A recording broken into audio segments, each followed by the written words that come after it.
தினம் ஒரு ஜெபம் என்கிற ஜெப வேலைக்கு நேராக இயேசு கிறிஸ்துவின் நாமத்தினாலே உங்களை வாழ்த்தி வரவேற்கிறேன். இன்றைய நாளுக்குரிய வசனம் ஏசாயா தீர்க்க தரிசன புஸ்தகம் அதிகாரம் 42 வசனம் 16.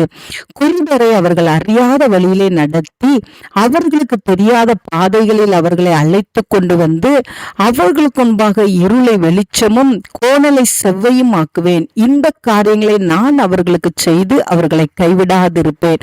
நாம் யாவரும் கண்களை மூடி தேவனை நோக்கி ஜெபிப்போம். எங்களை நேசிக்கிறதான நல்ல தகப்பனே, இந்த நாளுக்காக ஸ்தோத்திரம். கர்த்தர் கொடுத்த புதிய நாளுக்காக, புதிய கிருபைக்காக நாங்கள் நன்றி செலுத்துகிறோம் ஆண்டவரே.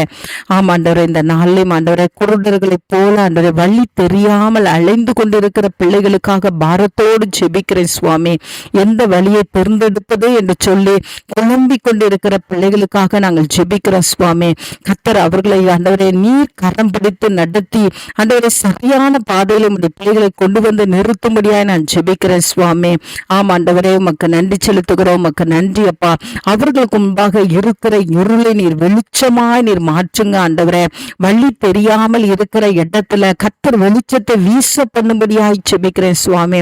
வியாபாரமானாலும் சரி, வேலையானாலும் சரி, ஆண்டவரே பிள்ளைகளுடைய திருமண காரியமா இருந்தாலும் எந்த ஒரு காரியத்திலே இருளை பார்த்து கொண்டு இருக்கிறார்களோ அந்த இடத்துல உடைய பிள்ளைகளுடைய கரங்களை பிடித்து ஆண்டவரே கர்த்தர் நடத்தி வெளிச்சத்தை கட்டளையிட்டு நேராய் அவர்களை நடத்தி வந்து அவர்களை கைவிடாதபடி நீர் அவர்களை ஆசீர்வதிக்கும்படியாய் ஜெபிக்கிறேன் சுவாமி. அப்பா உமக்கு ஸ்தோத்திரம், உமக்கு ஸ்தோத்திரம், உமக்கு ஸ்தோத்திரம் ஆண்டவரே. தெரியாத பாதையில, அவர்களுக்கு தெரியாத பாதையில நடத்தி கொண்டு வருகிற தேவன். ஆமாண்டவரே, நீர் கைவிட மாட்டீங்க, நீங்க விலக மாட்டீங்க. அதற்காக நாங்கள் நன்றியோடு மை ஸ்தோத்தரிக்கிறோம் ஆண்டவரே.